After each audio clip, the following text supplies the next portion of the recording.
정상적이고 이윤이 있는 가격이라면은 이렇게 영세 상인들이 나서지 않았을 거라고 이렇게 생각을 합니다. 네, 정 의원님. 글쎄요, 저는 아마 이 치킨 기존의 골목 상권에 계신 분들이 뭔가 오해를 한 것 같다는 느낌이 들고요. 실제로 아마 소비자들이 많이 다를 겁니다. 많이 다를 테고, 제가 지적하고 싶은 것은 정부가 이 영세 상인을 보호한다는 이름으로 시장에서 일어나는 혁신을 막고 있는 매우 위험한 일이다고 생각합니다. 그래서 사실은 동반상생이라는 말이 나올 때도 이게 잘못 가면 굉장히 수구적으로 가고 퇴행적으로 갈 수도 있다고 걱정을 했는데 청와대 고위인사가 공결위에 압력을 넣고 문을 닫게 되고 또 대통령이 또 치킨 가격의 원가에 대해서까지 언급하고 싸다 비싸다. 이런 정부가 개입하는 일이어서는 안 되는데 시장에서 상인들끼리 치고받으면서 경쟁하고 그 가운데서 혁신이 일어나고 그것이 국가 경제를 발전시키고 소비자들의 복지를 개선하는 길입니다. 국민을 잘 살게 하는 길이죠. 그런데 여기에 정부가 섣불리 개입하면서 문제가 커진 것이다. 저는 그렇게 생각합니다. 네네, 이 소장님. 지금 이제 뭐 규제 어쩌고 얘기하기 전에 이미 다 상황이 벌어져 있다라는 거죠. 마트가 포화 상태냐 아니냐 하는 것은 정부나 제3자가 판단할 일이 아닙니다. 그것은 기업가들이 판단하는 거예요. 기업가들이 사업이 안 되면 물러나는 거고요. 예를 들어서 우리나라 내수시장이 육성이 안 돼 있다고 우리가 입만 열면 얘기하잖아요. 그동안에 내수시장이 이렇게 죽었던 이유는 시장 혁신이 일어나지 않았기 때문입니다. 지금 아까 김 변호사께서도 중소기업 영역으로 치고 들어온다고 했는데요. 중소기업 영역으로 치고 들어온다고 중소기업이 없어지지 않습니다. 시장이 그렇게 만만하게 움직이는 게 아닙니다. 예를 들어서 월마트가 생겨서 월마트의 매출 총액이 우리나라 수출 총액하고 거의 비슷합니다. 그런 기업이 생겼다고 해서 미국 중소기업이 다 망하나요? 그렇지 않습니다. 예를 들어서 우리가 컴퓨터를 다 쓰면서 타자수들이 다 직업을 잃게 됐죠. 그렇다고 우리가 컴퓨터를 쓰지 말아야 하나요? 컴퓨터를 쓰게 됨으로써 생산성이 오르고 그래서 경제 전체가 좋아지는 거죠. 예를 들어서 포항저칠이 생기면서 중소 철강 회사들 조그만 구멍가게들이 다 망했죠. 그럼 포철을 하지 말아야 되나요? 결국에 그렇게 하다 보면 경제는 계속 뒤로 가는 겁니다. 예를 들어서 월마트가 들어가는 동네마다 판매 가격이 13 내지 14%씩 떨어지면서 초기에는 중소 유통업자들이 다 망하는 것 같았죠. 나중에 다 살아납니다. 왜?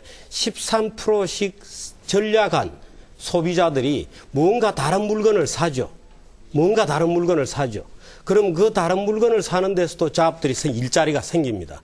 그래서 경제는 한 걸음씩 나아가고 혁신이 국민들을 살찌우는 것이지 기존에 있는 대로 그대로 돌아.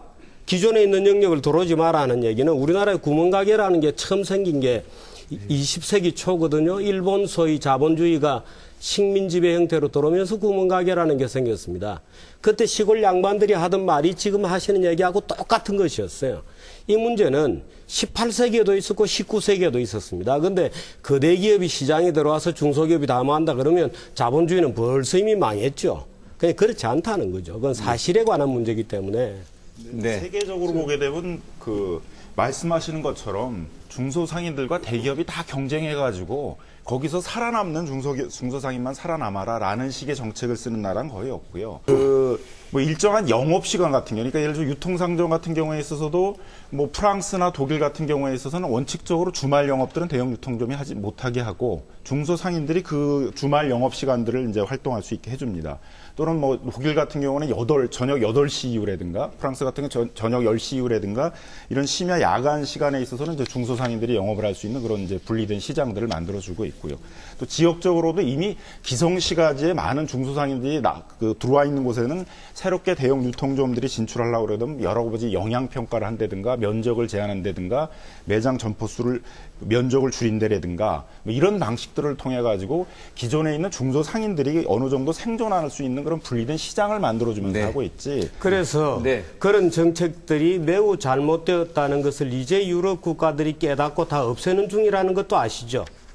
예를 들면 그게 대규모 점포가 들어오는 것을 막는 법에 대한 논쟁은 1920년도, 30년대 미국에서도 굉장히 치열했습니다. 월마트 때 처음 생긴 문제가 아니에요.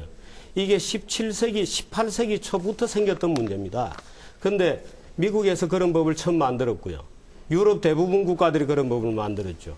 일본도 그런 법이 있었습니다. 일본 경제가 지금 무너져서 일본 유통시장에 뚫고 들어갈 수 없다는 것은 우리나라 업자들이 아주 심각하게 느끼죠. 바로 일본이 그런 법을 대표적으로 갖고 있는 법입니다. 대점법이라고 하는 대규모 점포 규제법이 있습니다. 그 규제법들 다 없어졌습니다. 미국도 결국에는 그 규제가 오히려 중소기업의 발전을 막는다는 이유로 이미 없앴고요. 일본도 없앴습니다. 독일과 잘못 알고 계시는데 아니 독일과 프랑스도 점차 지금 없애는 중이죠. 그게 얼마나 중소기업들은 일본은 없앴다가 다시 그걸 부활을 했고요. 그 사회적인 그런 부작용들이 많았기 때문에 그래서 그 정치적인 이유죠. 그래서 걱정을 사회적인 많이 부작용이 하는 많았기 때문이죠. 중소상인들이 한꺼번에 일거에 몰락하는 것들이 그 나라 경제에 주는 영향들이 많이 있는 겁니다. 네. 중소상인들이 영업을 하는 부분도 우리 내수시장에서 중요한 기반을 이루고 있는 부분들이고 그런 많은 중소상인들이 일거에 무너지는 형태들은 경제적으로 원하는 바가 아니었기 때문에 일본에 있어서도 그 대전법을 다시 부활시켜가지고 그런 야간 소음이라든가 이런 다른 방식들을 통해서 대규모 점포들의 진출을 규제를 하고 있고요. 네, 잘 알겠습니다. 독일 경우에 있어서도 그게 연방법이 없어졌다는 것이 다 주법에서 남아 아니 있습니다. 그러니까 연방법 네. 없어지고요. 주법들도 다 고쳐지는 중이죠. 제가 정리를 일본의 하겠습니다. 대전법 같은 경우에도 출전 규제가 아닙니다. 그건 예를 들어서 환경이라든지 소음이라든지 이런 규제입니다. 규제의 그것이 방식의 근거가 현실적인 그렇게 규제로 만들어진 작용할 거겠죠. 수도 자, 있다는 거지. 이 규제는 공정 좀 경쟁 다르죠. 이게 이 공정 경쟁의 정확하게 좀 인정을 해버리고 전략이 잘못됐고 미끼 상품이 이렇게 해서 좀 진행을 하시는 게 바람직하지 않을까 이렇게 생각을 합니다. 아니 그 가격이 어떻고 네, 이익이 네. 났는지 역마진인지 그것을 어떻게 판매를 했는지 이것은 사업자가 걱정할 일이죠. 사업자들이 걱정할 일이지 우리들이 걱정할 일이 전혀 아닌 겁니다. 사업자들이 시장에서 치고받고 싸우는 겁니다. 그래서 승자가 되는 거죠. 예를 들어 지금 거대자본 이렇게 얘기하면 원래부터 거대자본이었던 것 같은데요. 그렇지 않습니다. 동아시아 지금 전체 유통업계를 완전히 쥐고 흔들고 있는 유니클로 같은 회사 보십시오. 조그만 판매사에서 시작한 겁니다. 그렇게 해서 큰 자본이 되었는데 왜 큰 자본이 되었나? 소비자들을 행복하게 해줬죠. 그래서 그 사업자가 성공하는 겁니다. 근데 그걸 가지고 우리가 왜 유니클로 너희들은 그렇게 파냐? 왜 매장에 먼지가 많냐? 왜 여직원이 나와서 제품 설명을 해주지 않느냐? 이렇게 얘기하면 곤란하죠. 어떤 면에서 볼 때는 지금 대기업과 중소기업 사이에 국민 여론이 조금 바뀌었다는 거죠. 그 최근 사이에. 아니 그러니까 여론이 바뀌게 돼 있는 게요. 예를 들어서 보십시오. 거대 자본 그러지만요. 예를 들어서 자본 투자 제일 많은 업종 중에 하나가 항공사지 않습니까? 작은 항공사들이 저가 항공으로 치고 들어온 겁니다. 작은 항공사들이 저가 항공으로 치고 들어와서 지금 제주도 가는데 티켓 값이 얼마입니까? 반값 이하로 떨어졌지 않습니까? 유니클로 같은 회사가 아주 작은 회사였습니다.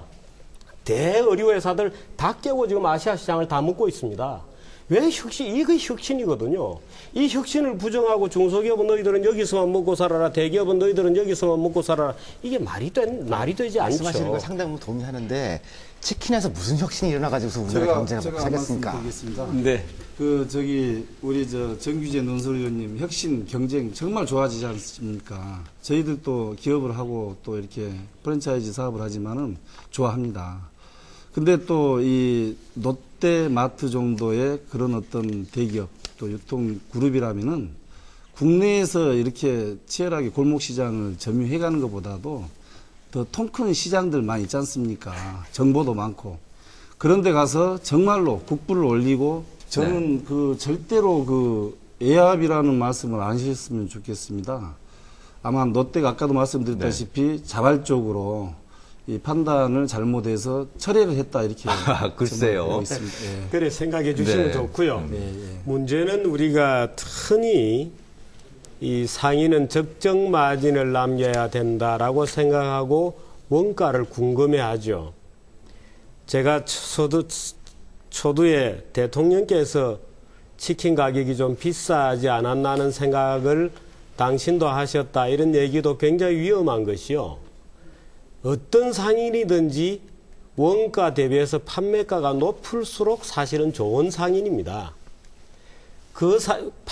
원가보다 판매가가 높은데도 잘 팔리는 것은 그 상품이 절실했기 때문이죠.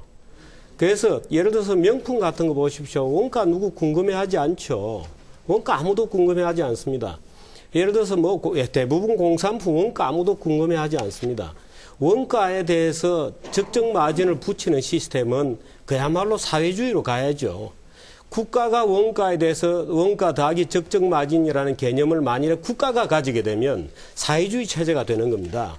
그래서 최근에 지금 우리 김 변호사께서 공정법을 자꾸 얘기하시는데 최근에 국제적인 공정법의 흐름 자체가 그게 소비자에게 이익이 되었나 안 되었나로 돌아가는 추세에 있습니다. 그래서 마이크로소프트 같은 경우에도 공정법에 결국에는 그 치열한 논쟁 끝에 무죄가 떨어졌던 것이거든요. 그 끼워 팔기였잖아요. 지금 얘기하시는 미끼 판매 다 끼워 판 겁니다. 끼워 판기 팔한 거. 이런 것조차도 그게 소비자에게 궁극적으로는 이익이 된다 그러면 되는 거죠. 그러고 거대 자본이 시장을 다 먹으면 가격을 그다음에 굉장히 높이 세우지 않겠느냐고 일반적으로 걱정하는데 전혀 그런 현상이 나타나지 않습니다. 최근에 예를 들어서 우리가 비디오 테이프를 보던데 지금 비디오 테이프 다 없어졌잖아요. 다 CD로 바뀌었습니다. 소니가 워크맨 독점이었습니다. 굉장히 독점을 걱정했죠. 그런데 MP3 나오면서 깨끗하게 가버렸습니다. 어떤 기업도 시장에서 독점적 지위 누리기가 어렵고요. 예를 들어서 그건 유명한 얘기가 있습니다. 옛날에 뭐 미국의 석유 재벌로 유명하던 그 락펠러 같은 사람들이 석유를 덤핑을 쳤죠. 덤핑을 쳐서 중소석유 회사들이 다 망했습니다. 그런데 어떻게 덤핑을 쳤느냐? 기존 가격의 20%로 덤핑을 친 겁니다. 근데 20%를 덤핑을 쳐서 다 죽고 나서 가격을 올렸느냐? 아닙니다. 더 내려갔습니다. 철도를 다 석권했던 밴더빌트라는 사람은 강도로 불렸던 사람인데요. 철도 회사들 다 죽었으니까. 이 밴더빌트가 철도 운임 요금을 90%를 내린 겁니다. 10%가 남았어요. 그러면은 그 망한 중소기업들이 경제를 다 어떻게 했냐? 안 그렇습니다. 90%까지 철도 요금이 싸졌기 때문에 많은 사람들이 쉽게 철도를 타고 어디든지 다닐 수 있고 경제 활동이 활발해지고 중소기업들은 그 철도망을 타고 원가가 낮아지고 미국 경제가 살아났죠. 그래서 우리가 겉으로 보기에는 누가 죽는 것처럼 보이지만 절대로 그게 죽는 게 아닙니다. 예를 들어서 타자수 지금 다 없어졌잖아요. 지금 버스 안내양 있습니까? 그런 직업 자체가 없잖아요. 우리 다 버스 카드 가지고 다니잖아요. 그러면 버스 안내양들은 지금 다 뭐 하고 있나요? 제가 그 부분에 대해서 한 말씀 드리고 싶은데요. 일본 같은 경우 우리나라보다 유통산업이 발달돼 있습니다. 더 앞서서 발달했죠. 근데 일본 같은 경우에는 백화점이나 대형 양판점의 성장세가 이미 꺾이고 있습니다. 사실은 지금까지 두 분은 우리 김정호 원장님이나 정규재 논술위원님 같은 경우에는 마치 그 영세 소상공인들이 자유 경쟁을 저해하고 반대하는 것처럼 말씀하시는데 이미 자유 경쟁은 다 됐고요. 사실은 우리나라 대기업 자본 중에서 제가 참 안타깝게 생각하는 것 중에 하나가 너무나 쉽고 여기서도 충분히 개발할 수 있는 것들을 손쉽게 외국 브랜드를 딱 가지고 와서 물건 하나 팔 때마다 로열티가 나가고 있습니다. 근데 이 토종 브랜드들은 열심히 정말 어려운 환경에서 일을 해서 그걸 가지고 혼자 나가서 외국에 나가서 외국 시장을 개척해 보겠다고 그 산전수전을 겪으면서 이렇게 하고 있다라는 거죠. 그래서 저도 사실 이전에는 프랜차이즈 본사에 대해서 사시적 시각을 많이 가졌는데 이 그 선진국으로 가서 보면 선진국의 여러 가지 시장 현황이 프랜차이즈 사업의 창업의 그 성공률이 독립적으로 했을 때보다 훨씬 더 성공률이 높고 저 같은 경우에도 20년 이상 지금 창업 컨설팅을 했지만 혹시 우리나라도 마찬가지일 겁니다. 근데 지금 이제 프랜차이즈에 대해서 비판하는 분들도 있고 한데 사실 이번에 저는 이 기존의 치킨 그 프랜차이즈나 이런 데서 잘못 대응한 문제라고 기본적으로 봅니다. 말하자면 어떤 한 군데에서 혁신을 들고 가격을 치고 들어오면 시장에서 싸웠어야 됩니다. 시장에서 싸웠어야 되는데 시장에서 싸우는 전략을 피했죠.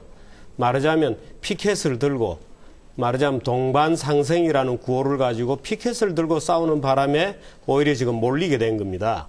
시장에서 싸우는 건 시장에서 싸워야죠. 지금 프랜차이즈들이 밀리고 있지만 사실은 국내 지금 뭐 여기 우리 부회장님도 나와 계시지만 그 자체가 혁신이었었거든요. 그 당시로서는. 그 당시로서는 혁신이었습니다. 한 10년 전만 해도 우리 이렇게 말하자면 통닭이라는 상호를 가지고 이렇게 잘 조직이 되어서 우리가 뭐 월드컵을 보거나 뭐 볼 때 즐겁게 가서 한 잔 마시면서 통닭을 먹을 수 있도록 해 주었으니까 그 자체가 시장의 혁신이었죠. 근데 이번에 예를 들어서 어떤 대형마트가 치고 들어올 때 같이 혁신으로 싸워줘야 됩니다. 그게 지난 봄부터 우리 가을부터 5,000원짜리 판다고 예고되었던 거고, 근데 그걸 그렇게 안 하고 아주 손쉬운 방법으로 갔죠. 그저 대중 정서에 호소하고 정치권에 호소하고 그 정부가 나오고 그 이제 결국 이렇게 되니까 다 말하자면 시장에서 싸워야 할 것을 엉뚱한 데서 지금 싸우고 있는 겁니다. 그 제가 얘기하는 거는 그런 것이죠. 그 시장에서 싸울 것을 시장에서 싸워야지 엉뚱한 데서 싸우면 안 된다는 겁니다. 그러고 하나 말씀드리고 싶은 것은 예를 들어 지금 자영업이라고 하는 게 다 어렵습니다. 다 어려운 이유는 이런 겁니다. 예를 들어서 우리나라 자영업 비중이요. 나라같이 생긴 나라 중에서는 자영업 비중이 제일 높은 나라입니다. 그게 기존 산업들이 IMF 이후에 아주 대대적으로 무너지고 우리 금융산업 아주 초토화되면서 자영업 비중이 폭발한 거거든요. 네. 이 압력이 있습니다. 이 압력이 자영업자들 괴로운 거 저도 잘 알죠. 제가 예를 들어서 혁신을 옹호한다고 해서 그분들의 무슨 어려운 사정을 몰라서 이런 얘기를 하는 게 아니고요. 우리나라 자영업은 이제 구조적으로 어렵게 되어 있습니다. 엄청나게 높은 비중이 있기 때문에 생존도 힘드시죠. 근데 문제는 이게 이런 방법으로는 해결이 안 된다는 겁니다. 그래서 거기에 있어서 정부가 새로운 계획을 내고 뭔가 국가적 비전을 만들어 나가야지 기존에 있는 떡이나 파이 요거라도 지키게 해주자는 전략으로 접근해가지고는 국가 경제도 안 되고 자영업자들은 계속 어렵고 그렇게 된다 이런 얘기죠. 그 부분에 있어서 정부의 어떤 정책이 필요하다는 말씀이시죠? 그러니까 전체적인 그림이 필요하죠. 말하자면 자영업자들을 어떤 자유경쟁에 그대로 내몰 것이 아니라 정부가 나라가 어떤 새로운 정책을 세워서 그들을 새로운 길로 안내해 줘야 된다 이런 말씀이시죠? 아니 기존에 성립되어 있는 시장 자체의 압력을 경쟁 압력을 정부는 줄이면 안 됩니다. 경쟁이야말로 혁신의 원천이기 때문에 문제는 자영업에 이토록 많은 압력이 가 있는 구조 자체를 뭔가 바꿔줘야 된다는 것이죠. 그 떡산업이 발전합니까? 그게 식자재 납품하는 사업들을 대기업들이 들어와가지고 납품을 해야만 그게 기술과 혁신이 발전하는 그런 분야입니까? 그런 게 아니잖아요. 그러니까 적어도 그런 분야에 있어서는 중소기업들 간의 경쟁을 통해 가지고 그 산업들을 발전시키는 게 바람직한 부분에 있어서는 중소기업 그런 적합점 같은 거 지정을 해서 대기업들이 들어오지 말고 그 사이에서 중소기업 사이의 경쟁으로 이제 발전을 시키자 그런 것들이고요. 사실은 그런 논리 때문에 우리나라 농업이 무너지고 유통구조는 엉망으로 되고 내수 발전 안 하고 이런 겁니다. 예를 들어서 무슨 농업 종자 하나 그 우리가 가지고 있는 하나도 없지 않습니까? 왜? 다 영세업체들이 가지고 있었거든요. IMF에 휘청하면서 다 나갔습니다. 다 외국에서 들어와서 다 가져갔죠. 예를 들어서 떡 얘기하시는데요. 아시아인들 전부에게 떡 먹입시다. 왜 못 먹입니까? 근데 조그만 구멍가게들 앉아서 아시아인들에게 떡 먹일 생각을 하겠어요? 아시아인들 전부에게 불고기 팝시다. 왜 못 팔죠? 왜 우리 식당은 세계로 못 나가나요? 말하자면 시장을 보호해주기 시작하면 안주하죠. 혁신가가 나오지 않습니다. 그래서 창조적 파괴가 일어나면서 밖으로 나가고 거기에서 더 많은 고용이 창출되고 불고기 전 세계로 팔아보십시오. 왜 못 팝니까? 우리가 말은 한식 세계라고 늘 얘기하잖아요. 그러니까 해외로 나가서 경쟁하는 그 불고기집, 해외로 나가서 경쟁해야 되는 그 떡기업을 키우기 위해서 국내에 있는 중소 떡집하고 국내에 있는 중소 불고기집을 다 망하게 해야 됩니까? 다 죽을 것 같죠. 그거는 좀 다 다른 죽을 것 정책이라는 같죠. 거죠. 죽지 않는다는 겁니다. 그걸 아셔야 돼요. 다 죽을 것 같지만 예를 들어서 보십시오. 월마트가 들어가면요. 동네 가게들이 다 죽는 줄 알았습니다. 지금 와서 분석을 해보니까 월마트가 본격적으로 세상 사람들이 타깃이 된 것이 90년대 들어서거든요. 90년대 들어서 미국 경제가 살아나는데 적어도 상당한 몫은 월마트의 혁신이 기여했다는 겁니다. 우리가 아주 월마트 혁신을 피부로 느끼고 있습니다. 왜? 예를 들어서 보십시오. 우리 요즘 슈퍼마켓 가면 다 바코드로 찍지 않습니까? 그 바코드 만들어낸 게 월마트입니다. 그러니까 돈을 번 거죠. 그러니까 월마트를 못하게 하자는 얘기가 아니라 월마트가 영업을 하더라도 예를 들어서 주말 시간이라든가 심야 시간이라든가 이렇게 분리된 중소상인들이 남을 수 있는 영역을 만들어주자는. 아니 대기업이 들어오면 중소기업이 초토화된다고 하니까 미국 같은 제가 경우에 드리는 있어서는 말씀인데 중소상인들이 할 수 있는 그런 보호 품목 같은 게 없습니까? 월마트가 영업을 하더라도 뭐 1차 식품이라든가 이런 부분에 있어서는 일정하게 매장 규모를 줄이도록 하고 일정하게 일정 품목들은 팔지 못하게 하고 그런 정책들은 미국에서 다 쓰고 있는 정책들입니다. 정규재 논설위원님 말씀에 제가 말씀을 좀 드리면 아까 이제 미국 같은 경우에 월마트가 들어가도 다 그 상인들이 살아남았다고 말씀하셨는데 그리고 우리나라가 이 마트가 지금도 이제 포화 상태인데 더 계속 진공청소기처럼 소상공인들을 다 빨아들여도 그 망한 그 자영업자들이 어딘가 가서 다 살아남을 거라고 말씀을 드렸는데 살아남을 겁니다. 예, 뭐 그럴 수 있습니다. 근데 이제 그 부분에 대해서 제가 좀 말씀을 드리면요. 미국 같은 경우에는 그 서비스 프랜차이즈로 굉장히 발전돼 있습니다. 그래서 이 서비스 전체 그 프랜차이즈 비중 중에서 서비스 프랜차이즈의 비중이 60%가 넘습니다. 그리고 이 서비스 프랜차이즈는 예를 들면 미국이나 유럽 쪽이 거의 대부분 마찬가지인데요. 그 판매업이나 소매업 같은 경우에는 중소기업들이나 영세기업이 할 수가 없습니다. 왜냐하면 구매 파워 문제가 있기 때문에 가격 경쟁을 해야 되기 때문에 대량 구매 때문에 중소상인들이 살아남기가 쉽지 않은 구조예요. 그리고 외식업도 점점 더 어떤 그냥 단순히 배고픔을 해결하는 공간이 아니라 어떤 문화적 공간으로 나아가고 있기 때문에 규모가 점점 커지고 있습니다. 그러면 우리나라 자영업자들을 봤을 때 지금 예를 들어서 대형마트를 키우지 말라, 자유경쟁을 하지 말라 이런 얘기를 하는 게 절대 아닙니다. 사실은 사회적으로 준비를 할 유예기간을 좀 두면서 단계적으로 해나가는 얘기죠. 왜냐하면 미국 같은 경우에는 그렇게 해서 나와도 그 사람들을 흡수할 수 있는 우리나라로 따지면 한 2천만 원에서 4천만 원 정도의 장업을 할 수 있는 그런 서비스 업종들이 굉장히 많이 있고요. 직업적으로도 프리 에이전시나 뭐 우리나라도 이제 1인 창조기업을 육성한다 이렇게 했지만 그런 것들을 통해서 흡수할 수 있는 그래도 실업 문제 때문에 헉헉대고 있는데 우리나라에 비하면 굉장히 많은데 우리나라는 네. 아직까지 그런 거에 대한 준비가 안 되어 있다라는 거죠. 그러니까 그래서 제가 창업 컨설팅을 하는 말씀이죠. 입장에서 예를 들어서 대기업이 저는 프랜차이즈 사업하는 거에 대해서 나쁘게 생각하지 않습니다. 왜냐하면 중소기업이 하는 것보다 생존할 가능성이 높고 지금 말씀하셨던 것처럼 떡을 아시아 전역에 먹일 수도 있고 이런 경쟁 요소가 분명히 있는데 문제는 뭐냐면요. 대기업이 하는 프랜차이즈 같은 경우에 대부분 투자비가 몇 억대 단위입니다. 2, 3억대 이상, 뭐 5억대 이상 넘어가는 프랜차이즈가 많이 있는데 시장에서 저희가 상담하고 만나는 자영업자들은 4천만 원에서 7천만 원대의 자금을 가지고 있고 그 돈조차도 소상공인 지원센터 같은 데서 절반 이상을 빌려야지만 창업을 할 수 있는 분들인데 이분들이 나가서 할 수 있는 사업에 대한 준비가 안 되어 있기 때문에 국가에서도 그런 정책을 마련하고 창업의 수요도 지금 너무 특정 분야에 집중되어 있어요. 지금 대형마트 보고 그 일을 하지 말라는 게 아니라 포화 상태이기 때문에 하는 말이에요. 시장이 성장할 수 있는 여지가 그러니까 제가 드리는 말씀이 네. 바로 그런 건데요. 그런 식으로 정책이 나가야지 거대 자본, 영세 상공인 이렇게 규정해 놓고 지역력을 침범하지 말라느니 무슨 대자본이 빨대처럼 지역 경제를 다 빨고 있다느니 대자본이 가면 중세 상인들이 초토화될 것이라느니 이런 논리로는 이 문제가 해결이 안 된다는 겁니다. 그러고 그렇게 되지 않는다는 거예요. 근데 이미 시장을 포화 상태가 넘었을 때까지 다 확장을 했는데 왜 자꾸 자유 경쟁을 못하게 했다라고 말씀하시는지 저는 포화라는 좀 거는 이해가- 기존 상인의 입장에서 보면 포화겠지만 소비자들의 입장에서 보면 전혀 포화가 아닐 수가 있습니다. 1인당 국민소득이 6만 불, 6만 5천 넘어간 나라들이 규제를 다 한 나라들이에요. 그러니까 스위스, 스웨덴, 근데 노르웨이도 규제가 심한데 1인당 9만 5천까지 갔거든요. 그러니까 월마트나 혹은 다 알아서 하자라는 나라들이 3만 5천에서 많이 가면 3만 8천. 그리고 1인당 6만씩 가는 나라들은 사실 우리는 바보 같은 짓을 하냐라고 했던 그런 규제를 두고 지역의 중소기업을 살리려고 하고 그런 나라가 6만 넘은 나라거든요. 그게 21세기 경제 아닙니까? 네네, 잘 알겠습니다. 그러면, 네. 네. 그런데 그걸 유통업 규제 때문에 6만 불이 넘어갔다라고 말씀을 하시는 거는 그거는 좀 너무 비약이신 것 같아요. 오히려 아니, 그 나라들이 스위스가 개방이 만든 크게 되어 게 있기 때문에. 스위스 시계, 스위스 네. 칼, 다 그렇게 해서 나온 물품들 아닙니까? 아니 스위스 네슬레는 어떻습니까? 네슬레는 다국적 기업도 했죠. 어마어마한 기업이죠. 했죠. 예. 예, 식품은 원래 그런 기업들이 하는 겁니다. 왜? 하는데 네슬레가 들어와서 왜냐하면요. 국내에서 그렇게 하진 않았다 이거죠. 아니, 왜 그러냐면 스위스에도 말하자면 치즈 만들어서 파는 구멍가게만 해도 뭐 수십 종류 있다는 거 잘 알죠.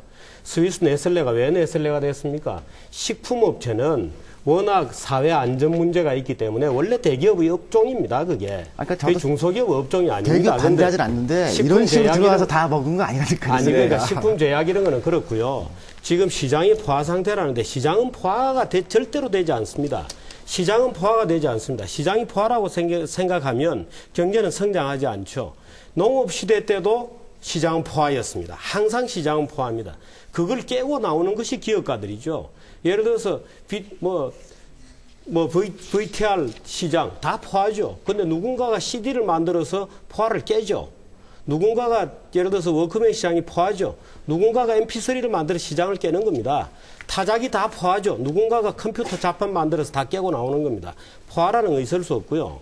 한국 기업 프랜차이즈가 아니 대형마트가 지금 우리 인구당 따져서 한 20몇만 명에 한 개씩 되어서 250개가 적정인데 400개다. 바로 그런 한국 기업가들이 화이팅 정신이 있는 겁니다. 한국 사람들이 갖는 놀라운 화이팅 정신이 있기 때문에 월마트가 여기 들어서 패배하고 나간 거 아니에요? 네. 그런 화이팅 정신이 있기 때문에 맥도날드가 여기 들어와서 패배하고 있는 거 아닙니까? 그런 정신을 왜 우리는 부정하죠? 잘 알겠습니다. 치킨 가격 논쟁에서부터 시작해가지고 대형마트 진입 규제 문제까지 아주 자연스럽게 물 흐르듯이 이야기가 진전돼 왔는데요. 여기서 시민 논객 질문 받겠습니다. 누가 먼저 질문하실까요? 김정호 원장님과 정규재 논설위원님께 질문드리겠습니다. 네. 롯데라는 큰 대기업에서 통큰 치킨이라는 이름을 내걸고 치킨이라는 서민들이 이용하는 작은 시장에 침입하여 이윤을 취하려고 하고 있습니다. 이에 대한 두 분의 의견이 궁금합니다. 또한 이를 만약에 시장 논리에 의한 경쟁이다 또는 소비자, 국민들의 선택이다라고 말씀하신다면 여기에서 통큰 치킨을 통해 다시 불거져 나온 대기업과 중소기업, 동네 상점들에 있어서 문제되어지는 것들에 대한 대기업의 일종의 도덕적 책임과 그에 대한 합의점에 대해서 두 분의 의견이 어떤지 듣고 싶습니다. 이는 모르죠. 네. 근데 저는 이렇게 생각합니다. 오늘 여기 토론자분들도 그런 얘기를 하시는데 대기업, 거대 자본 이런 식의 표현을 통해서 악마적 이미지를 붙여놓죠. 그렇게 되면 스스로에게도 굉장히 나쁜 결과가 옵니다. 예를 들어서 저는 이번에 통큰 치킨 논란이 왜 생겼는지 참 궁금한 사람 중에 한 사람인데 저는 기본적으로 집에서 조용하게 앉아 있다가 TV 보다가 치킨 한 마리 먹지 뭐. 그 맥주도 한 잔 가지고 오라 그래. 이렇게 해서 전화해서 사 먹는 사람들이 되게 동네 치킨을 먹죠. 또 지나가다가 아이들 손 데리고 가서 오손도손하게 야 아빠 치킨 사줘. 오케이. 가서 앉아서 먹죠. 이 고객하고 그래서 롯데마트가 시장조사를 몇 달 동안 해보니까 잘 팔아봤자 하루에 300개 팔겠다고 계획이 나온 겁니다. 왜? 거기까지 가는데 교통비 들죠. 교통비 왕복 택시 타고 갈 리는 없겠죠. 버스비만 해도 꽤 들죠. 2,000원 넘어 들지 않습니까? 예를 들어서 걸어가야죠. 시간 낭비해야죠. 이것은 앉아있어도 배달해 주는 겁니다. 따끈따끈하게. 롯데마트에 사와가지고 냉장고에 보관할 겁니까? 아니죠. 시장 자체가 다릅니다. 저는 그렇게 보지만 근데 이렇게 치고 들어왔을 때 기존의 치킨집이나 치킨 프랜차이저들이 시장에서 대응을 했었어야 됩니다. 예를 들어서 더 가족 단위로 찾아오기 예쁘게 매장을 더 예쁘게 꾸미고 말하자면 가격은 조금은 더 내려볼 수 있는 만큼은 내려보고 이렇게 해서 시장에서 싸워줘야죠. 그렇게 하면 얼마든지 그 정도의 어떤 가격 차이는 견딜 수 있을 거라고 저는 보는데 네. 문제는 이 치킨집하고 프랜차이즈에 계신 분들이 아이고 거대 자본 또 우리 다 죽는다. 지금 계속 다 죽는다고 얘기하시잖아요. 다 죽지 않습니다. 근데 다 죽는다고 부풀리면서 오히려 자기 발등을 찍고 있는 것이죠. 그래서 네. 자꾸 그런 얘기를 하면 오히려 결과는 더 나빠지는 거죠. 네, 되게 이제 우리 사회 일각에서 자본가 대 노동자 또는 대기업 대 영세상인 이런 식의 구분을 해놓고 있는 사람들이 많습니다. 그런데 대기업이야말로 지난 IMF 이후에 12여 년 동안에 17개 그룹이 망했습니다. 굉장히 치열한 경쟁에 노출돼 있죠. 18세기에 서부 유럽의 어떤 분은 이렇게 얘기했어요. 도시 자본이 들어와서 시골 지방의 영세 상공인들을 다 없애고 도시의 썩은 문화를 들여오고 지역 문화를 파괴하고 영세 상인들을 다 죽인다. 이렇게 개탄했습니다. 그 서부 독일은 바로 걱정했던 그 일이 일어남으로써 지금 세계에서 가장 잘 사는 지역이 돼 있죠. 그래서 하나가 없어지면 다 없어지는 것 같지만 그렇지는 않습니다. 2층집 아저씨가 오늘 실직을 하는 반면에 3층에 계신 아저씨는 오늘 창업을 하는 거고 옆집에 학생이 낙방하는 반면에 또 왼쪽에 있는 학생은 오늘 또 취업을 하는 겁니다. 세상이라는 게 사라지는 것만 다 모아서 세상이 망한다고 생각하면 벌써 망했죠. 그건 마르크스가 옛날부터 그렇게 얘기했던 게 다 틀렸지 않습니까?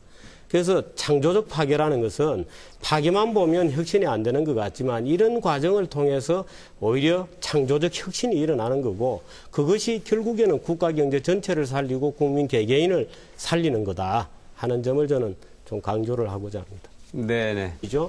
바로 일본이 그런 법을 대표적으로 갖고 있는 법입니다. 대전법이라고 하는 대규모 점포 규제법이 있습니다. 그 규제법들 다 없어졌습니다. 미국도 결국에는 그 규제가 오히려 중소기업의 발전을 막는다는 이유로 이미 없앴고요. 일본도 없앴습니다. 그건 좀 잘못 알고 계시는데. 아니, 독일과 예. 프랑스도 점차 지금 없애는 중이죠. 그렇지 그게 않습니다. 얼마나 중소기업들은 일본은 없앴다가 다시 그걸 부활을 했고요. 그 사회적인 그런 부작용들이 많았기 때문에. 그래서 그 정치적인 이유죠. 그래서 걱정을 사회적인 많이 부작용이 하는 많았기 때문이죠. 중소상인들이 한꺼번에 일거에 몰락하는 것들이 그 나라 경제에 주는 영향들이 많이 있는 겁니다. 네. 중소상인들이 영업을 하는 부분도 우리 내수시장에서 중요한 기반을 이루고 있는 부분들이고 그런 많은 중소상인들이 일거에 무너지는 형태들은 경제적으로 원하는 바가 아니었기 때문에 일본에 있어서도 그 대전법을 다시 부활시켜가지고 그런 야간 소음이라든가 이런 다른 방식들을 통해서 대규모 점포들의 진출을 규제를 하고 있고요. 네, 잘 알겠습니다. 독일 경우에 있어서도 그게 연방법이 없어졌다는 것이 다 주법에서 남아 아니 있습니다. 그러니까 연방법 네. 없어지고요. 주법들도 정의님. 다 고쳐지는 제가 중이죠. 정리를 일본의 하겠습니다. 대전법 같은 경우에도 출정 규제가 아닙니다. 그건 예를 들어서 환경이라든지 소음이라든지 이런 규제입니다. 규제 그것이 방식의 근거가 현실적인 그렇게 규제로 만들고 작용할 있는 수도 거죠. 있다는 거지. 이 규제는 공정 다르죠. 경쟁 이게 이 공정 경쟁의 정확하게 좀 인정을 해버리고 전략이 잘못됐고 미끼 상품이 이렇게 해서 좀 진행을 하시는 게 바람직하지 않을까 이렇게 생각을 합니다. 아니 그 가격이 어떻고 네, 이익이 네. 났는지 역마진인지 그것을 어떻게 판매를 했는지 이것은 사업자가 걱정할 일이죠. 사업자들이 걱정할 일이지 우리들이 걱정할 일이 전혀 아닌 겁니다. 그렇게 말씀하시면은 사업자들이 시장에서 치고받고 싸우는 겁니다. 그래서 승자가 되는 거죠. 예를 들어 지금 거대자본 이렇게 얘기하면 원래부터 거대자본이었던 것 같은데요. 그렇지 않습니다. 동아시아 지금 전체 유통업계를 완전히 쥐고 흔들고 있는 유니클로 같은 회사 보십시오. 조그만 판매사에서 시작한 겁니다. 그렇게 해서 큰 자본이 되었는데 왜 큰 자본이 되었나? 소비자들을 행복하게 해줬죠. 그래서 그 사업자가 성공하는 겁니다. 근데 그걸 가지고 우리가 왜 유니클로 너희들은 그렇게 파냐? 왜 매장에 먼지가 많냐? 왜 여직원이 나와서 제품 설명을 해주지 않느냐? 이렇게 얘기하면 곤란하죠. 어떤 면에서 볼 때는 지금 대기업과 중소기업 사이에 국민 여론이 조금 바뀌었다는 거죠. 그 최근 사이에. 아니 그러니까 여론이 바뀌게 돼 있는 게요. 예를 들어서 보십시오. 거대 자본 그러지만요. 예를 들어서 자본 투자 제일 많은 업종 중에 하나가 항공사지 않습니까? 작은 항공사들이 저가 항공으로 치고 들어온 겁니다. 작은 항공사들이 저가 항공으로 치고 들어와서 지금 제주도 가는데 티켓 값이 얼마입니까? 반값 이하로 떨어졌지 않습니까? 유니클로 같은 회사가 아주 작은 회사였습니다. 대의류 회사들 다 깨고 지금 아시아 시장을 다 먹고 있습니다. 왜 혁신? 이게 혁신이거든요. 이 혁신을 부정하고 중소기업은 너희들은 여기서만 먹고 살아라. 대기업은 너희들은 여기서만 먹고 살아라. 이게 말이 되지 않죠. 말씀하시는 거 상당히 동의하는데 치킨에서 무슨 혁신이 일어나가지고서 우리나라 경제가 제가 살겠습니까? 말씀드리겠습니다. 네. 우리 정규재 논설위원님 혁신 경쟁 정말 좋아지지 않습니까? 저희들도 기업을 하고 또 이렇게 프랜차이즈 사업을 하지만은 좋아합니다. 근데 또 이 롯데마트 정도의 그런 어떤 대기업 또 유통 그룹이라면은 국내에서 이렇게 치열하게 골목 시장을 점유해가는 것보다도 더 통 큰 시장들만 있지 않습니까? 정보도 많고 그런데 가서 정말로 국부를 올리고 저는 절대로 애압이라는 말씀을 안 하셨으면 좋겠습니다. 아마 롯데가 아까도 말씀드렸다시피 자발적으로 이 판단을 잘못해서 철회를 했다 이렇게 글쎄요. 보고 있습니다. 예. 그래 생각해 주시면 네. 좋고요. 문제는 우리가 흔히 이 상인은 적정 마진을 남겨야 된다라고 생각하고 원가를 궁금해하죠. 제가 초두에 대통령께서 치킨 가격이 좀 비싸지 않았나 하는 생각을 당신도 하셨다 이런 얘기도 굉장히 위험한 것이요. 어떤 상인이든지 원가 대비해서 판매가가 높을수록 사실은 좋은 상인입니다. 원가보다 판매가가 높은데도 잘 팔리는 것은 그 상품이 절실했기 때문이죠. 그래서 예를 들어서 명품 같은 거 보십시오. 원가 누구 궁금해하지 않죠. 원가 아무도 궁금해하지 않습니다. 예를 들어서 뭐 대부분 공산품 원가 아무도 궁금해하지 않습니다. 원가에 대해서 적정 마진을 붙이는 시스템은 그야말로 사회주의로 가야죠. 국가가 원가에 대해서 원가 더하기 적정 마진이라는 개념을 만일에 국가가 가지게 되면 사회주의 체제가 되는 겁니다. 그래서 최근에 지금 우리 김 변호사께서 공정법을 자꾸 얘기하시는데 최근에 국제적인 공정법의 흐름 자체가 그게 소비자에게 이익이 되었나 안 되었나로 돌아가는 추세에 있습니다. 그래서 마이크로소프트 같은 경우에도 공정법에 결국에는 그 치열한 논쟁 끝에 무죄가 떨어졌던 것이거든요. 그 끼워 팔기였잖아요. 지금 얘기하시는 미끼 판매 다 끼워 판 겁니다. 끼워 팔은 거. 이런 걸 내고 뭔가 국가적 비전을 만들어 나가야지 기존에 있는 떡이나 파이 요거라도 지키게 해주자는 전략으로 접근해가지고는 국가 경제도 안 되고 자영업자들은 계속 어렵고 그렇게 된다 이런 얘기죠. 그 부분에 있어서 정부의 어떤 정책이 필요하다는 말씀이시죠? 그러니까 전체적인 그림이 필요하죠.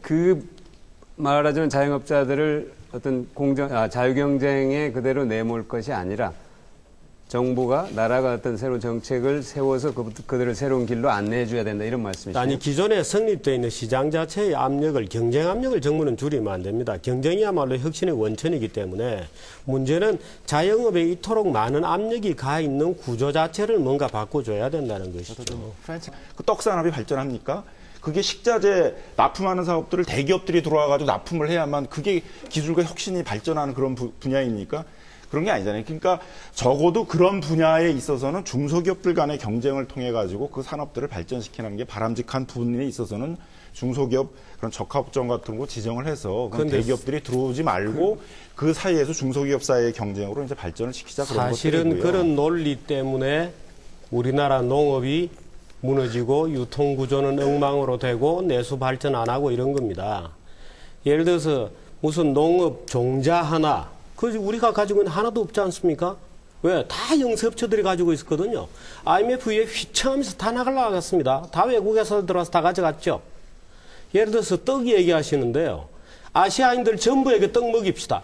왜 못 먹입니까? 근데 조그만 구멍가게들 앉아서 아시아인들에게 떡 먹일 생각을 하겠어요? 아시아인들 전부에게 불고기 팝시다. 왜 못 팔죠? 왜 우리 식당은 세계로 못 나가나요? 말하자면 시장을 보호해주기 시작하면 안주하죠. 혁신가가 나오지 않습니다. 그래서 창조적 파괴가 일어나면서 밖으로 나가고 거기에서 더 많은 고용이 창출되고 불고기 전 세계로 팔아보십시오. 왜 못 팝니까? 우리가 말은 한식 세계라고 늘 얘기하잖아요. 그러니까 해외로 나가서 경쟁하는 그 불고기집, 해외로 나가서 경쟁해야 되는 그 떡기업을 키우기 위해서 국내에 있는 중소 떡집하고 국내에 있는 중소 불고기집을 다 망하게 해야 됩니까? 다 죽을 것 같죠. 그거는 좀 다 다른 죽을 것 정책이라는 같죠. 거죠. 죽지 않는다는 겁니다. 그걸 아셔야 돼요. 다 죽을 것 같지만 예를 들어서 보십시오. 월마트가 들어가면요. 동네 가게들이 다 죽는 줄 알았습니다. 지금 와서 분석을 해보니까 월마트가 본격적으로 세상 사람들이 타깃이 된 것이 90년대 들어서거든요. 90년대 들어서 미국 경제가 살아나는데 적어도 상당한 몫은 월마트의 혁신이 기여했다는 겁니다. 우리가 아주 월마트 혁신을 피부로 느끼고 있습니다. 왜? 예를 들어서 보십시오. 우리 요즘 슈퍼마켓 가면 다 바코드로 찍지 않습니까? 그 바코드 만들어낸 게 월마트입니다. 그러니까 돈을 번 거죠. 월마트를 못하게 하자는 얘기가 아니라 월마트가 영업을 하더라도 예를 들어서 주말 시간이라든가 심야 시간이라든가 이렇게 분리된 중소상인들이 남을 수 있는 영역을 만들어주자는 대기업이 들어오면 중소기업이 초토화된다고 하니까 미국 같은 제가 경우에 드리는 있어서는 말씀인데 중소상인들이 할 수 있는 그런 보호 품목 같은 게 없습니까? 월마트가 영업을 하더라도 뭐 1차 식품이라든가 이런 부분에 있어서는 일정하게 매장 규모를 줄이도록 하고 일정하게 일정 품목들은 팔지 못하게 하고 그런 정책들은 미국에서 다 쓰고 있는 정책들입니다. 정규재 논설위원님 말씀에 제가 말씀을 좀 드리면 아까 이제 미국 같은 경우에 월마트가 들어가도 다 그 상인들이 살아남았다고 말씀하셨는데 그리고 우리나라가 이 마트가 지금도 이제 포화 상태인데 더 계속 진공청소기처럼 소상공인들을 다 빨아들여도 그 망한 그 자영업자들이 어딘가 가서 다 살아남을 거라고 말씀을 드렸는데 살아남을 겁니다. 예. 뭐 그럴 수 있습니다. 근데 이제 그 부분에 대해서 제가 좀 말씀을 드리면요. 미국 같은 경우에는 그 서비스 프랜차이즈로 굉장히 발전돼 있습니다. 그래서 이 서비스 전체 그 프랜차이즈 비중 중에서 서비스 프랜차이즈의 비중이 60%가 넘습니다. 그리고 이 서비스 프랜차이즈는 예를 들면 미국이나 유럽 쪽이 거의 대부분 마찬가지인데요. 그 판매업이나 소매업 같은 경우에는 중소기업들이나 영세기업이 할 수가 없습니다. 왜냐하면 구매 파워 문제가 있기 때문에 가격 경쟁을 해야 되기 때문에 대량 구매 때문에 중소상인들이 살아남기가 쉽지 않은 구조예요. 그리고 외식업도 점점 더 어떤 그냥 단순히 배고픔을 해결하는 공간이 아니라 어떤 문화적 공간으로 나아가고 있기 때문에 규모가 점점 커지고 있습니다. 그러면 우리나라 자영업자들을 봤을 때 지금 예를 들어서 대형마트를 키우지 말라, 자유경쟁을 하지 말라 이런 얘기를 하는 게 절대 아닙니다. 사실은 사회적으로 준비를 할 유예기간을 좀 두면서 단계적으로 해나가는 얘기죠. 왜냐하면 미국 같은 경우에는 그렇게 해서 나와도 그 사람들을 흡수할 수 있는 우리나라로 따지면 한 2천만 원에서 4천만 원 정도의 장업을 할 수 있는 그런 서비스 업종들이 굉장히 많이 있고요. 직업적으로도 프리 에이전시나 뭐 우리나라도 이제 1인 창조기업을 육성한다 이렇게 했지만 그런 것들을 통해서 흡수할 수 있는 그래도 실업 문제 때문에 헉헉대고 있는데 우리나라에 비하면 굉장히 많은데 우리나라는 아직까지 그런 거에 대한 준비가 안 되어 있다라는 거죠. 그러니까 그래서 제가 창업 컨설팅을 하는 입장에서 예를 들어서 대기업이 저는 프랜차이즈 사업하는 거에 대해서 나쁘게 정상적이고 이윤이 있는 가격이라면은 이렇게 영세 상인들이 나서지 않았을 거라고 이렇게 생각을 합니다. 네, 정 의원님. 글쎄요, 저는 아마 이 치킨 기존의 골목 상권에 계신 분들이 뭔가 오해를 한 것 같다는 느낌이 들고요. 실제로 아마 소비자들이 많이 다를 겁니다. 많이 다를 테고, 제가 지적하고 싶은 것은 정부가 이 영세 상인을 보호한다는 이름으로 시장에서 일어나는 혁신을 막고 있는 매우 위험한 일이다고 생각합니다. 그래서 사실은 동반상생이라는 말이 나올 때도 이게 잘못 가면 굉장히 수구적으로 가고 퇴행적으로 갈 수도 있다고 걱정을 했는데 청와대 고위인사가 공개리에 압력을 넣고 문을 닫게 되고 또 대통령이 또 치킨 가격의 원가에 대해서까지 언급하고 싸다 비싸다. 이런 정부가 개입하는 일이어서는 안 되는데 시장에서 상인들끼리 치고받으면서 경쟁하고 그 가운데서 혁신이 일어나고 그것이 국가 경제를 발전시키고 소비자들의 복지를 개선하는 길입니다. 국민을 잘 살게 하는 길이죠. 그런데 여기에 정부가 섣불리 개입하면서 문제가 커진 것이다. 저는 그렇게 생각합니다. 네네, 이 소장님. 지금 이제 뭐 규제 어쩌고 얘기하기 전에 이미 다 상황이 벌어져 있다라는 거죠. 마트가 포화 상태냐 아니냐 하는 것은 정부나 제3자가 판단할 일이 아닙니다. 그것은 기업가들이 판단하는 거예요. 기업가들이 사업이 안 되면 물러나는 거고요. 예를 들어서 우리나라 내수시장이 육성이 안 돼 있다고 우리가 입만 열면 얘기하잖아요. 그동안에 내수시장이 이렇게 죽었던 이유는 시장 혁신이 일어나지 않았기 때문입니다. 지금 아까 김 변호사께서도 중소기업 영역으로 치고 들어온다고 했는데요. 중소기업 영역으로 치고 들어온다고 중소기업이 없어지지 않습니다. 시장이 그렇게 만만하게 움직이는 게 아닙니다. 예를 들어서 월마트가 생겨서 월마트의 매출 총액이 우리나라 수출 총액하고 거의 비슷합니다. 그런 기업이 생겼다고 해서 미국 중소기업이 다 망하나요? 그렇지 않습니다. 예를 들어서 우리가 컴퓨터를 다 쓰면서 타자수들이 다 직업을 잃게 됐죠. 그렇다고 우리가 컴퓨터를 쓰지 말아야 하나요? 컴퓨터를 쓰게 됨으로써 생산성이 오르고 그래서 경제 전체가 좋아지는 거죠. 예를 들어서 포항저칠이 생기면서 중소 철강 회사들 조그만 구멍가게들이 다 망했죠. 그럼 포철을 하지 말아야 되나요? 결국에 그렇게 하다 보면 경제는 계속 뒤로 가는 겁니다. 예를 들어서 월마트가 들어가는 동네마다 판매 가격이 13 내지 14%씩 떨어지면서 초기에는 중소 유통업자들이 다 망하는 것 같았죠. 나중에 다 살아납니다. 왜? 13%씩 전략한 소비자들이 뭔가 다른 물건을 사죠. 뭔가 다른 물건을 사죠. 그럼 그 다른 물건을 사는 데서도 잡들이 일자리가 생깁니다. 그래서 경제는 한 걸음씩 나아가고 혁신이 국민들을 살찌우는 것이지 기존에 있는 대로 그대로 돌아. 기존에 있는 영역을 들어오지 마라 하는 얘기는 우리나라의 구멍가게라는 게 처음 생긴 게 20세기 초거든요. 일본 소위 자본주의가 식민지배 형태로 들어오면서 구멍가게라는 게 생겼습니다. 그때 시골 양반들이 하던 말이 지금 하시는 얘기하고 똑같은 것이었어요. 이 문제는 18세기에도 있었고 19세기에도 있었습니다. 그런데 거대 기업이 시장에 들어와서 중소기업이 다 망한다 그러면 자본주의는 벌써 이미 망했죠. 그냥 그렇지 않다는 거죠. 그건 사실에 관한 문제이기 때문에. 네. 세계적으로 보게 되면 말씀하시는 것처럼 중소상인들과 대기업이 다 경쟁해가지고 거기서 살아남는 중소상인만 살아남아라라는 식의 정책을 쓰는 나라는 거의 없고요. 뭐 일정한 영업시간 같은 경우, 그러니까 예를 들어 유통상점 같은 경우에 있어서도 뭐 프랑스나 독일 같은 경우에 있어서는 원칙적으로 주말 영업들은 대형 유통점이 하지 못하게 하고 중소상인들이 그 주말 영업시간들을 이제 활동할 수 있게 해줍니다. 또는 뭐 독일 같은 경우는 저녁 8시 이후라든가 프랑스 같은 경우는 저녁 10시 이후라든가 이런 심야 야간 시간에 있어서는 이제 중소상인들이 영업을 할 수 있는 그런 이제 분리된 시장들을 만들어주고 있고요. 또 지역적으로도 이미 기성시가지에 많은 중소상인들이 들어와 있는 곳에는 새롭게 대형 유통점들이 진출하려고 그러면 여러 가지 영향평가를 한다든가 면적을 제한한다든가 매장 점포수를 면적을 줄인다라든가 뭐 이런 방식들을 통해 가지고 기존에 있는 중소상인들이 어느 정도 생존할 수 있는 그런 분리된 시장을 만들어주면서 하고 있지. 그래서 그런 정책들이 매우 잘못되었다는 것을 이제 유럽 국가들이 깨닫고 다 없애는 중이라는 것도 아시죠?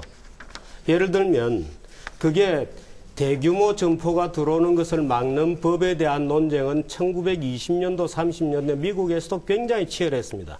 월마트 때 처음 생긴 문제가 아니에요. 이게 17세기, 18세기 초부터 생겼던 문제입니다. 그런데 미국에서 그런 법을 처음 만들었고요. 유럽 대부분 국가들이 그런 법을 만들었죠.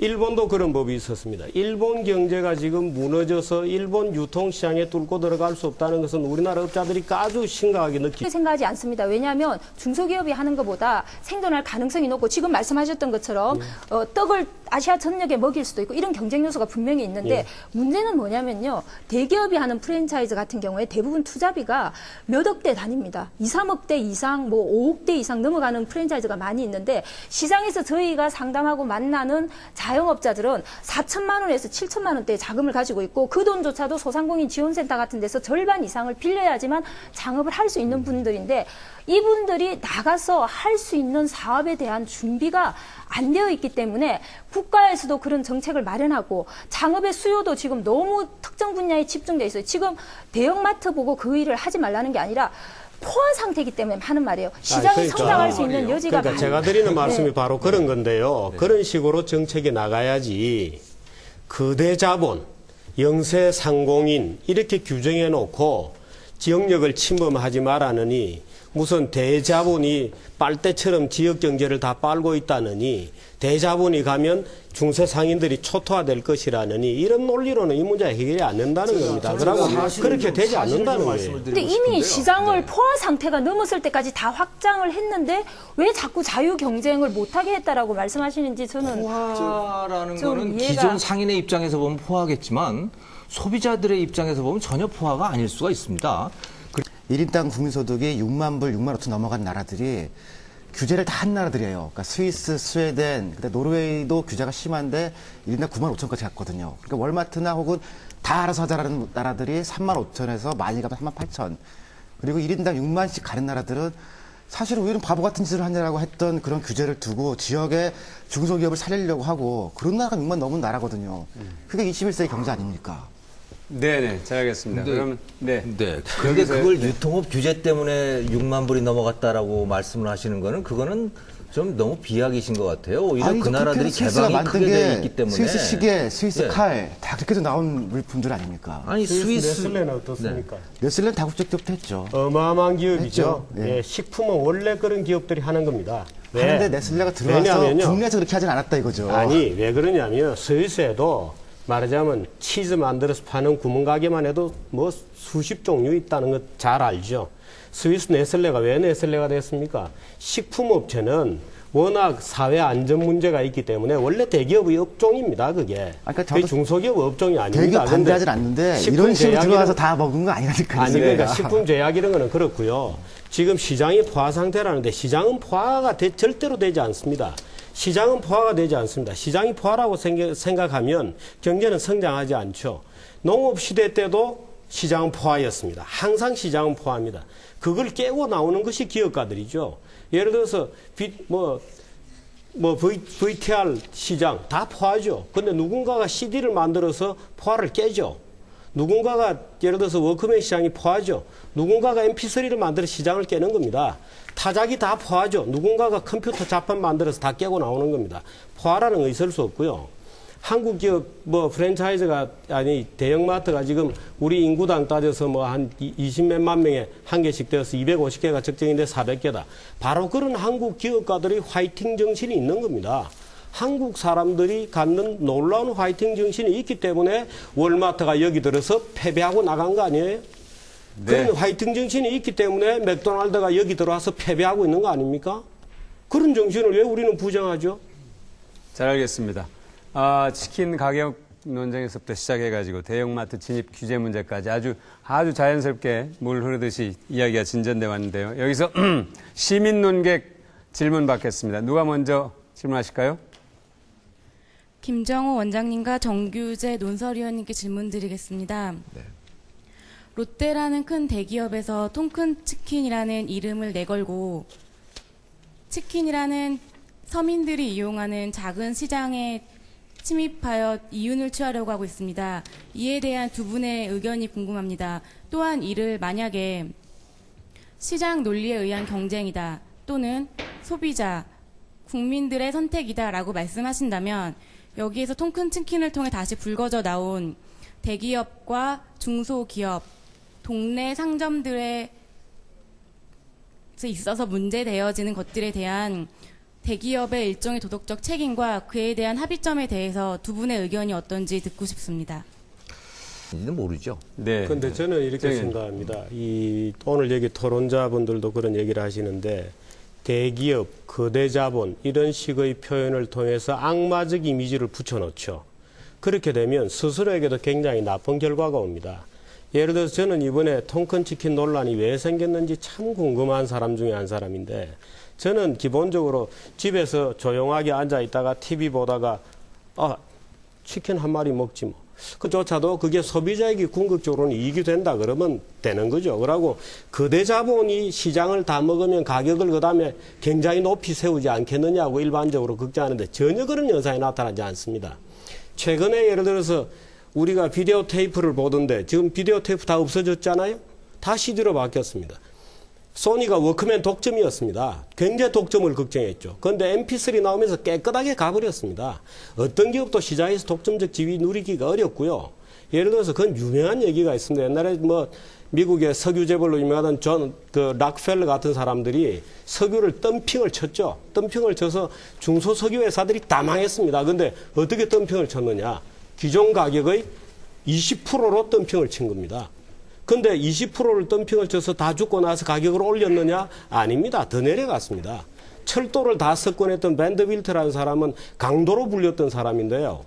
철도 회사들 다 죽었으니까.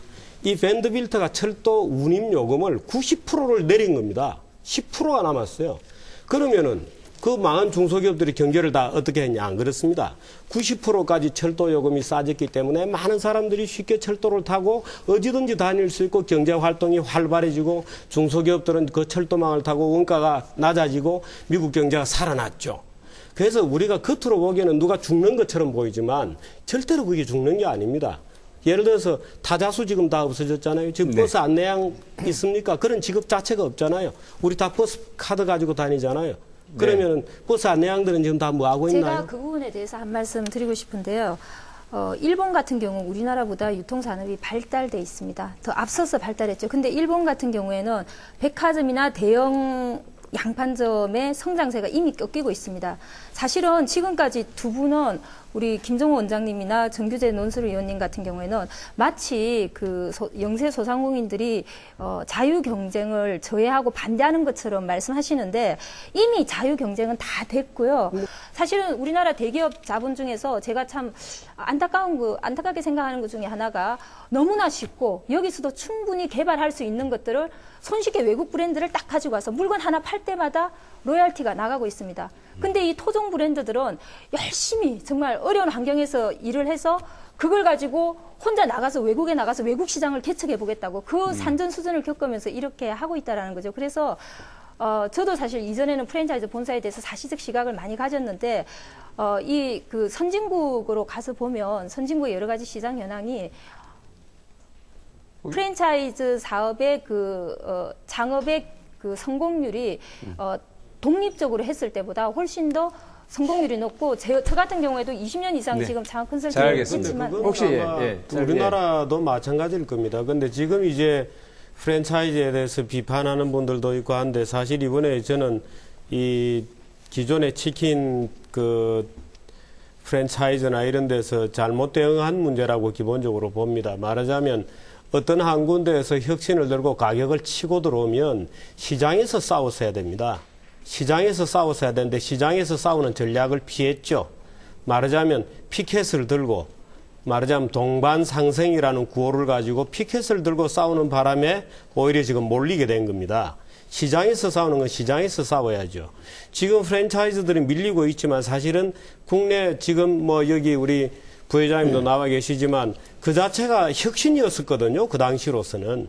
그 당시로서는 혁신이었습니다. 한 10년 전만 해도 우리 이렇게 말하자면 통닭이라는 상호를 가지고 이렇게 잘 조직이 되어서 우리가 뭐 월드컵을 보거나 뭐 볼 때 즐겁게 가서 한 잔 마시면서 통닭을 먹을 수 있도록 해 줬으니까 그 자체가 시장의 혁신이었죠. 근데 이번에 예를 들어서 어떤 대형마트가 치고 들어올 때 같이 혁신으로 싸워줘야 됩니다. 그게 지난 봄부터 우리 가을부터 5,000원짜리 판다고 예고되었던 거고 근데 그걸 그렇게 안 하고 아주 손쉬운 방법으로 갔죠. 그저 대중 정서에 호소하고 정치권에 호소하고 그 정부가 나오고 그 이제 결국 이렇게 되니까 다 말하자면 시장에서 싸워야 할 것을 엉뚱한 데서 지금 싸우고 있는 겁니다. 그 제가 얘기하는 거는 그런 것이죠. 그 시장에서 싸울 것을 시장에서 싸워야지 엉뚱한 데서 싸우면 안 된다는 겁니다. 그러고 하나 말씀드리고 싶은 것은 예를 들어 지금 자영업이라고 하는 게 다 어렵습니다. 다 어려운 이유는 이런 겁니다. 예를 들어서 우리나라 자영업 비중이요. 나라같이 생긴 나라 중에서는 자영업 비중이 제일 높은 나라입니다.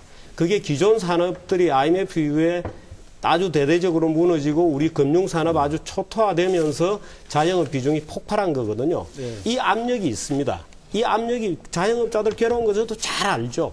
제가 예를 들어서 혁신을 옹호한다고 해서 그분들의 무슨 어려운 사정을 몰라서 이런 얘기를 하는 게 아니고요. 우리나라 자영업은 이제 구조적으로 어렵게 되어 있습니다. 엄청나게 높은 비중이 있기 때문에 생존도 힘드시죠. 근데 문제는 이게 이런 방법으로는 해결이 안 된다는 겁니다. 그래서 거기에 있어서 정부가 새로운 계획